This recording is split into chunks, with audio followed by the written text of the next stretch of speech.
sons of this Father. Many people in the world no longer live the authentic meaning of the word, sons. Many hearts no longer live the true meaning of the sonship and the belonging to God the Father, He who created everything and manifests Himself in His only begotten Son. In the New Jerusalem, the land of love given by God to His sons, the Father has once again led His sons to rediscover this living, profound and holy bond. The good and holy, merciful and just Father wants His sons to deepen this bond even more in order to fully understand His heart as Father, His love as Son and His action as Holy Spirit, which pours out from the New Jerusalem to radiate peace, love and holiness. The Father accompanies us, His sons, on this living and holy journey. A journey that increasingly enters and penetrates the ways of the world. The more these ways become dry, the more the lymph of God's sons must bring back life, hope and certainty. This humanity no longer lives in the divine and holy certainty, but in the human uncertainty and anguish. An anguish that leaves no room for life, but that has led many to try to survive in every way, in the weight of the coming of the total and final death. Here is the living Christian resurgence in the New Jerusalem.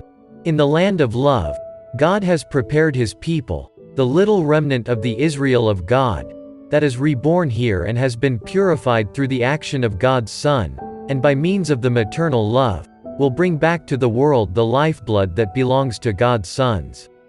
Sons of God, let the only rock which is Christ be your certainty. Console the hearts and give them living joy, so that the world may see, in the face, in the heart and above all in the words of those who live the cradle of God, the joy of living Christ, the joy of bringing Christ and the great joy in bringing people to rediscover the love, the true love, the love made man, the one who manifests and embodies the Father's heart. Don't be troubled by the anguishes of this world. Do not let your will to live be extinguished by those who have lost contact with the Father's heart and no longer live the dignity and the pride of being sons, in the Son, of this Father. Be proud to be so and behave with dignity, just as the first Christians and the first martyrs did, who feared nothing, not even death, which they faced by singing hymns and praising that Son who first gave His life. This is what the Father is asking us now, to behave and make everyone experience the beauty of being Christians, by bringing the message of the universal hope based on the only certainty that is Christ the Lord, the living rock of His heart. In the little cradle of baby Jesus, the Father's heart is alive and ready to welcome every son wanting to return to live His heart. It's alive and ready to lean down towards every son, turning all adversities into a way of growing so to win and win again. It's alive and beats with love for every son wanting to live the Church of Christ, who will make everyone be as one in the New Jerusalem, in the one only Shepherd, who will give love and peace, holiness and power, justice and mercy.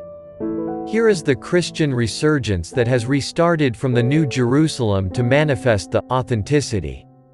The simple authenticity of the sons of this church wants to lead all those who live by nostalgia, all those who live by tradition, all those who live stuck in the past, to understand that if they do not welcome the will and the plan of salvation of the Father with a meek heart and a humble spirit, they lose and will lose everything.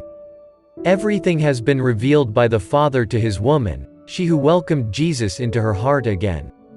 By the living humility that characterized her, she persevered, going on, holding every word in her heart, so to give and imprint them in the hearts of all her sons, who are now ready to manifest the Christian resurgence, the resurgence of the sons who have never given up, who never give up and never will give up. The world can do nothing against whoever is animated by the Holy Spirit. Nothing can they do against God, those who, even though humanly strong, already are spiritually defeated. We thank you, Holy Father, from the depth of our hearts, now and forever.